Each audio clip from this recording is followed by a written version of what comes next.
Simon involve थे जो उनके कोलीग थे। ठीक है बात। 38 पर चलेंगे। 38 है विच IQ range is called trainable IQ level of mentally retarded children. अच्छा क्वेश्चन है, IQ रेंज से भी कई क्वेश्चन बन जाते हैं, उसको भी समझेंगे एक एक करके। एकदम से क्लियर है, बहुत बढ़िया आयशा, सही है। हाँ थोड़ा सा धीरे चलेंगे, थोड़ी सी थकान तो है ही। चित्रकूट से, बहुत बढ़िया।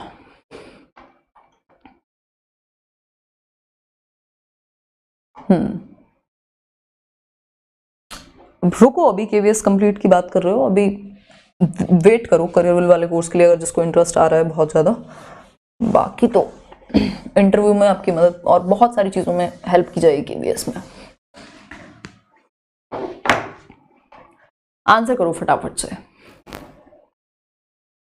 IQ रेंज कौन सा है जो ट्रेनेबल है? ट्रेनेबल मैंने आपके साथ डिस्कस किया होगा जरूर कभी ना कभी, या इंक्लूसिव एजुकेशन डिस्कस करते हुए। ट्रेनेबल मतलब जिनको ट्रेन करके, चाहे बेशक आप उनको प्रॉपर पढ़ा नहीं सकते हैं लेकिन ट्रेन कर सकते हैं। ट्रेन करने का मतलब है वो साफ सफाई, अपना हाइजीन वगैरह मेंटेन कर लें, कुछ लाइफ स्किल सीख लें, कुछ इस तरीके का सीख लें जिससे जीवन यापन कर पाए। ठीक है, क्योंकि आप इनको पढ़ा नहीं सकते। तो ट्रेनेबल जो है, एडुकेबल होता है 70 से ऊपर जो बॉर्डर लाइन है, लेकिन ट्रेनेबल जो है वो 50 से नीचे नीचे वाला होगा। 36 से 49 जो है 36 to 49 रेंज, वो यहाँ 100% सही रहेगी। तो 38 का C जो है 36 to 49। देखो अगर मैं बात करूं ना ट्रेन इसकी मेंटली रिटार्डेड की, तो आपको पता है बिल्कुल 25 से शुरू हो जाता है। और अगर उसके अलावा मैं बात करूं तो इसमें भी बड़ा वो है कि माइल्ड कौन सा है, तो माइल्ड जो है वो आपका 70 तक चला जाता है, 70 से नीचे नीचे रहेगा माइल्ड। लेकिन सीवियर जो है वो 35 से भी नीचे। और अगर एक नॉर्मल मॉडरेट या ट्रेनेबल की मैं बात करूं तो वो 50 से नीचे 36 to 49। तो ये 3 कैटेगरी हैं। सिंपल आप याद रखो, 36 to 49 क्या है? ट्रेनेबल है। अगर रिटार्डेड पूछ लेता ना, बिल्कुल ही रिटार्डेड, तो 0 से 25 भी पहुंच सकते थे आप। ठीक है, तो ये डिपेंड करता है क्वेश्चन क्या पूछेगा। ट्रेनेबल। अगर एडुकेबल पूछे, मतलब आप जिसको पढ़ा पाए, एजुकेशन दे पाए स्कूल में उस तरीके की, यहाँ पे तो इनको लाइफ स्किल्स देते हैं आप, जिससे कुछ अपना जीवन यापन कर पाए मेंटली रिटार्डेड बच्चों को। ठीक है, ये भी पूछ लेता है लाइफ स्किल्स किसको दोगे, तो रिटार्डेड को दोगे, है ना। अगर मैं बात करूं एडुकेबल की, तो एडुकेबल का जो ग्रुप है वो 70 अबव है। जो 70 का आपका बेसिकली 50 से 70 कह लीजिए, सॉरी 70 to 79 जो है वो बॉर्डर लाइन है, बिल्कुल बॉर्डर पे हैं ये बच्चे, इनको आप एडुकेबल हैं, आप इनको एजुकेशन दे सकते हो। ठीक है, तो ये बेसिक बात है। एवरेज IQ कितना होता है? 90 to 110, 90 से 110। जो गिफ्टेड है उसका 140 प्लस, अकॉर्डिंग टू जो टर्मन की टेबल है उसके बारे में अगर हम बात करें। ठीक है, बिल्कुल आगरा से, बहुत बढ़िया। आगे बढ़ेंगे। क्वेश्चन नंबर 39 है आपका, Rorschach ink blot test is used to measure which of the following. भाई रॉर्शा का इंक ब्लॉट टेस्ट, जिसको शाही धब्बा परीक्षण हम बोलते हैं, वो किससे संबंधित है? पारुल गुप्ता, क्या क्वेश्चन है पूछिए। लर्नर्स ग्रुप, बहुत बढ़िया, प्रयागराज से हैं आप। कानपुर भी करेंगे मीटअप। आंसर करो फटाफट से। वाराणसी, सही है। आंसर करो, आंसर करो, ये मत बताओ अभी मत बताओ, क्वेश्चन पे आओ। भटकाओ मत और भटको मत, मुद्दे से मत भटको।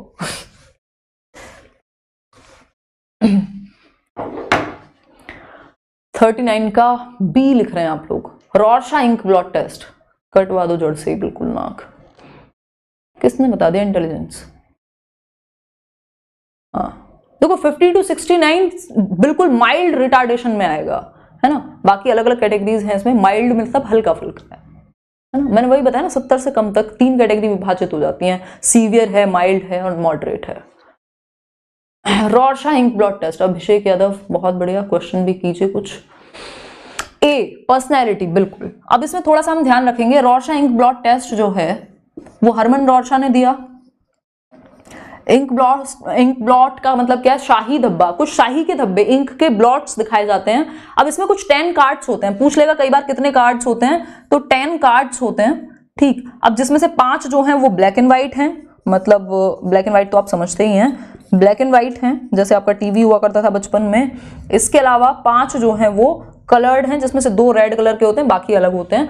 ठीक, तो 5 कलर्ड हैं और 5 ब्लैक एंड व्हाइट हैं। 10 कार्ड होते हैं टोटल इंक ब्लॉट टेस्ट में। ये शाही धब्बे से आपको जो आपकी जो इंटरप्रिटेशन होगी इस शाही धब्बा की, उसके बेसिस पे आपकी पर्सनैलिटी को असेस किया जाता है। ठीक है, धन्यवाद कीर्ति। आगे बढ़ते हैं।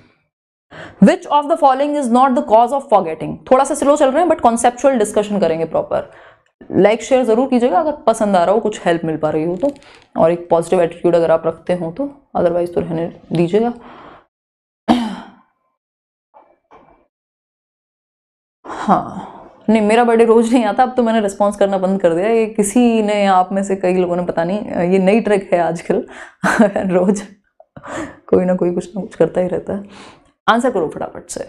विच of the following is not the cause of forgetting? भूलने का कौन सा एक कारण नहीं होगा? फॉरगेटिंग मतलब भूलना, ठीक। फर्स्ट है अंडर लर्निंग, मतलब कम सीखा होगा तो भूल जाओगे, बिल्कुल सच्ची बात है। अगर आप सिर्फ उतार चढ़ा के, कट पिट के, कुछ टेढ़ा मेढ़ा याद करके या कुछ शॉर्टकट्स अपना करके कुछ काम चला रहे हैं तो वो काम चलाना ज्यादा दिन तक साथ नहीं देगा। फिर है डिजायर टू रिमेंबर, आपकी याद रखने की इच्छा तो भाई आपको याद रखवाएगी, भूलेंगे थोड़े ना आप इसकी वजह से, ठीक। इसके अलावा अगर मैं बात करूं मेंटल कॉन्फ्लिक्ट, अगर दिमाग में कॉन्फ्लिक्ट, द्वंद्व चल रहा है, आपके दिमाग में 500 टेंशन चल रही हैं, तो ऐसा हो सकता है कि आप चीजें भूलें, ठीक। फिर है डिफेक्टिव मेथड्स ऑफ रिमेंबरिंग, मतलब कि याद करने के दोषपूर्ण तरीके। बिल्कुल अगर आपने रट्टा लगाया हुआ है तरीके से, जैसे हम बहुत बार निमोनिक्स का यूज करते हैं, मैंने आपको कितने सारे कॉन्सेप्ट्स होंगे जिसमें निमोनिक्स छोटे छोटे फॉर्म, चाहे वो सिगमंड फ्राइड की थियरी हो, है ना, चाहे वो प्याजे की थियरी हो, सम पीपल कांट फोकस, इसके अलावा कितने सारे हमने छोटे छोटे निमोनिक बनाए हुए हैं। वो तरीका है, प्रॉपर साइंटिफिक मेथड है ना। तो इसमें बात हो रही है कौन सा एक तरीका नहीं होगा। अगर आपकी सीखने की या याद करने की इच्छा है तो आप भूलेंगे नहीं, है ना। 40 का बी, तो यही गलत है। क्वेश्चन पढ़ना ध्यान से, नहीं तो गलत हो जाएगा। आसान क्वेश्चन है लेकिन गलत हो जाएगा अगर पढ़ा नहीं तो। बहुत बढ़िया नीलम, धन्यवाद आपका, हम आपके आभारी हुए। आगे बताइए 41 है the science which deals with the methods of collecting, classifying, presenting, comparing and interpreting numerical data is called. Previous year है, जल्दी 2 दिन में खत्म हो जाएंगे प्रीवियस ईयर, फिर अपना आराम से प्रैक्टिस करेंगे अलग अलग तरह के क्वेश्चंस की, क्योंकि प्रीवियस ईयर डिस्कस करना जरूरी है, ठीक है। आंसर करो फटाफट से। स्टैटिस्टिक्स कहलाएगा, मैथमेटिक्स कहलाएगा, ज्योमेट्री या प्रोबेबिलिटी? भाई वो साइंस, स्पेशली बात हो रही है साइंस की, ठीक है। बहुत सारे लोग दिल्ली यूनिवर्सिटी में एडमिशन लेते हैं इस कोर्स में और आधी जनता गायब हो जाती है सेकेंड ईयर में, है ना। तो किस चीज की साइंस है? जहां पे डेटा कलेक्ट करते हैं आप, क्लासिफाई करते हैं उसको, अलग अलग क्लासेस में विभाजित करेंगे, प्रेजेंट करेंगे, कंपेयर करेंगे, इंटरप्रेट करेंगे न्यूमेरिकल डेटा को। सारा खेल डेटा का चल रहा है। तो मतलब स्टैटिस्टिकल पार्ट की बात हो रही है, स्टैटिस्टिक्स की बात हो रही है, सांख्यिकी की बात हो रही है, ठीक है। तो आंसर क्या होगा 41 का? यहीं पे लिख लो, 41 का आंसर होगा ए, स्टैटिस्टिक्स यानी सांख्यिकी। सिंपल तरीके से समझो, सही तरीके से समझो, याद रहेगा। फिर क्वेश्चन नंबर 42 है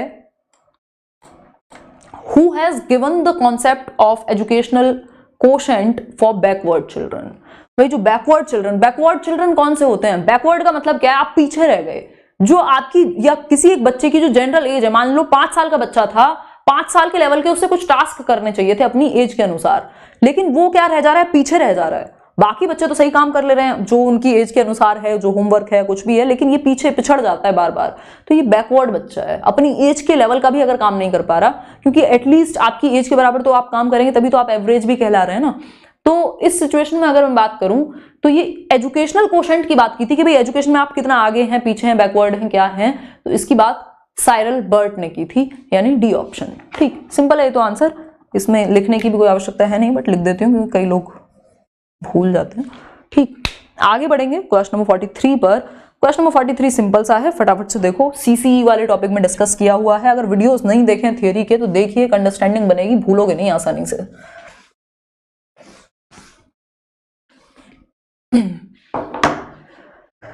पानी पीती हूँ मैं थोड़ा। हाँ 42 का डी था साइरल बर्ट। 43 पे चलिए। 43 है which among the following is different from characteristics of a good test? भाई जो एक बेहतर टेस्ट के, जिसमें रिलायबिलिटी, वैलिडिटी, ऑब्जेक्टिविटी होनी चाहिए,